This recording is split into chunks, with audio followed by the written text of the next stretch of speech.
Right everyone, it is Finn here, and in today's video we'll be doing a quick preview of the England-Germany game for Euro 2020 because of course Germany will be heading off to Wembley to face England in the round of 16 for the competition, and there's a lot of expectation on both teams. Many people have expectations on England to bring it home, and of course this is Joachim Löw's last competition managing the German Giants, so of course a lot of expectation on both these teams, and whoever wins the round of 16 will go on to either play Ukraine or Sweden in the next round of the competition. Genuinely, whoever wins between these two teams could have a very easy road to the final of Euro 2020. Lots of expectation on these two teams, so that's why in today's video I'll be talking about both these two teams, what they need to win this game. Obviously it's going to be a highly competitive game. I feel like either of these two teams could win it, and I want you guys to put down in the comment section down below, what is your prediction for this game? No, not who do you support, but do you think Germany or England are going to win? Do you think it's going to go to a penalty shootout? What's your score prediction? What's your prediction overall? Who do you think is going to score? Unless it's going to be like a boring 0-0 game, which possibly could happen. But looking at England's points of view for this, I feel like many people are underestimating or overlooking the fact that England have been brilliant so far defensively this competition. 3 clean sheets. I mean, I don't know what it is about Jordan Pickford, but when he puts that England jersey on, he genuinely turns into a prime Peter Cech for all we know. I mean, he's been brilliant this tournament. Obviously hasn't received too many shots, but the whole defense of this England team has been brilliant. I mean, you'd hope so if you pick 3 to 4 right backs in your squad, right? But at the end of the day, I think defensively England are pretty sound. Obviously looking at them throughout their group stage, I wouldn't say I was that convinced with England. Yes, they won their group, but in that 1-0 win versus Croatia, once again not too convincing. We didn't see too much action, especially from the attacking point of view in their game versus Scotland. I mean, generally I think Scotland could have won that game. England didn't have the right intensity. It was where you got against the likes of Czech Republic, I think England really stepped up, but that's because they played the likes of Bayako or Bukayo Saka and Jack Grealish. They had those skillful players that really bring that attacking ability onto the field. So, you know what, all in all, I haven't been that impressed with this England national team. Where if you look at the likes of Germany, do I like Germany's shot at beating England? I actually really do. I think this German national team, obviously they had a lot more competition in their group. They had to face both Portugal, France and Hungary. Obviously they drew to Hungary. They almost got kicked out of their group versus Portugal. A 4-2 win. That was by far their best display this tournament. A 4-2 win. Obviously, I mean, they, as I said in a previous video, they used their pace well. They ran into the right areas. Versus France, obviously France won because of an own goal that Germany scored.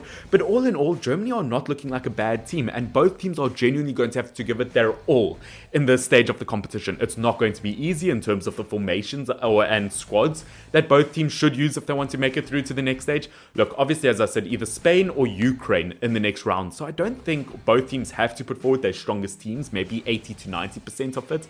I think England going forward into this round, obviously I think Jordan Pickford has proven that he should be England's number one in terms of their defense. You know what, maybe a 3 centre-back system would work, or even a 2 centre-back system. I think Tyrone Mings has proven that no matter what, he needs to start for England. He's been brilliant so far this competition. Once again, just like Jordan Pickford, when he puts an England jersey on, he changes like 100%. I was going to call him a prime John Terry, but then I just realized I'm bringing up Chelsea players and I'm not even a Chelsea fan.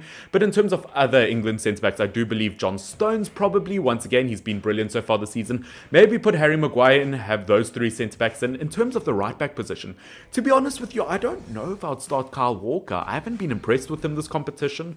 I do think maybe Reece James is a better shot. He's been good when he has played. In terms of the left-back position, I don't know what's currently happening with Ben Chilwell. Obviously, there are Ben Chilwell and Mason Mount are out of the team due to them having to isolate. But Luke Shaw, I feel like he's had 1 or 2 brilliant displays. I mean, he's really put his body on the line, and he's definitely had a good few attacking opportunities. In terms of the midfield, look, I don't care what England is going to do, but what they do need to actually do, I guess I care to an extent, they do need to go more attacking. They do need to be more positive, because as we saw in the previous game, when they put attacking players on that field, they can be a real threat on goal, and we don't want to see an England team that just scrape a win towards the end of the game. You want to see a convincing England game. I do think Declan Rice is a brilliant player. I do think Calvert-Lewin is a brilliant player, so maybe those 2 players could definitely play. Even when Jordan Henderson came onto the field, he looked brilliant. And in terms of the attack for England, I'm very, very worried, because Harry Kane, I'm not even sure he's played in this competition, but yet again, maybe that's a tactic for him. Maybe he's thinking, you know what, maybe if I drop my value a tiny bit, I could finally leave Tottenham Hotspurs. But jokes aside, you know what, Harry Kane hasn't gotten enough deliveries in my opinion. I don't think he's received the ball enough to make an impact. So you know what, if the likes of Jack Grealish and Saka get more crosses into the box, maybe we could see more from Harry Kane. But I would almost considering putting Calvert-Lewin in a game like, well, maybe a game like this, to be honest, or at least versus Ukraine, if England make it to the next stage. But whatever England do, they can't be their normal defensive selves in a game like this. They have to play the same way they did versus the Czech Republic. And obviously looking at Germany's point of view, Manuel Neuer, pretty standard goalkeeping option. You just have to go for him. Being a brilliant, typical sweeper keeper, obviously in defense, I would once again also go for a 3 centre-back system. I've been very, very impressed with Ginter. I don't think he would play the way that he has so far this competition. I genuinely believe he deserves a huge move after this competition. Also, Hummels, once again, he's a player who could either win it or lose it for you.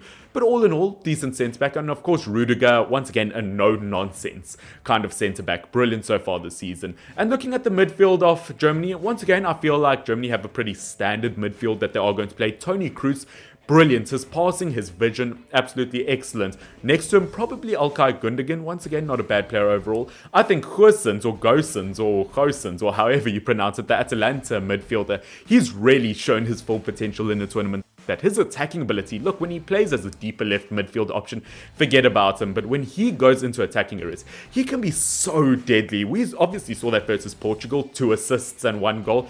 He can be deadly for this German international team, and we could really see that versus England. And of course, looking at the right mid side, obviously I'd like to say the likes of Serge Gnabry, but he's played more of a striker for Germany, which really weird, Serge Gnabry being played over the likes of Timo Werner. But saying that, Timo Werner might get a real chance versus England, because looking at Timo Werner, his statistics, 3 games versus England and 3 goals versus England. He's got a good record versus England, so we could really see him play in a game like this. I think Leroy Sané could get more game time in a game like this. I'd like to see Thomas Müller. I think this is going to be a very, very even matchup.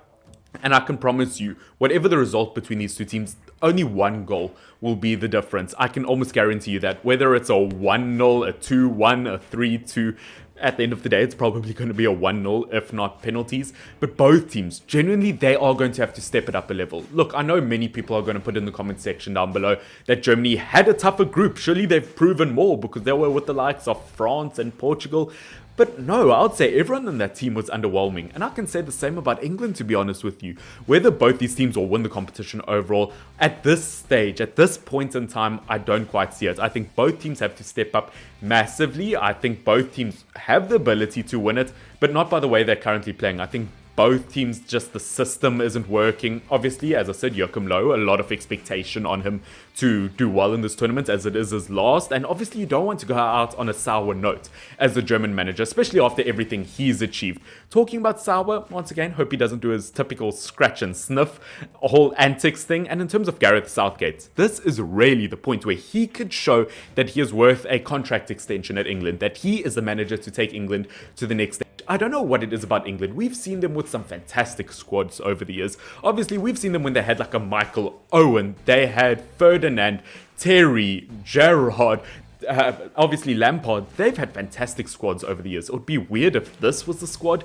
to bring home silverware. But you know what? I think the way that this team plays at the end of the day really has potential to bring it home. But guys, that is it for today's video. Once again, sorry if it is all over the place. It is just a preview of what I think England and Germany should do if they want to go through to the next round of the competition. As I said, whoever wins this game, I think will have a real shot at making it all the way to the final. Of course, if you haven't seen my round of 16 predictions, I have made that video. You can check it in the link down in the description down below. Once again, give me your predictions on the comment section. If you are not subscribed, make sure that you do subscribe for regular football content. I always do provide for you guys. I do try my best.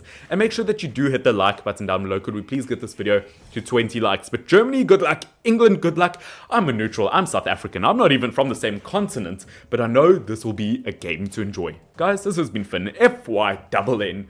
Cheers.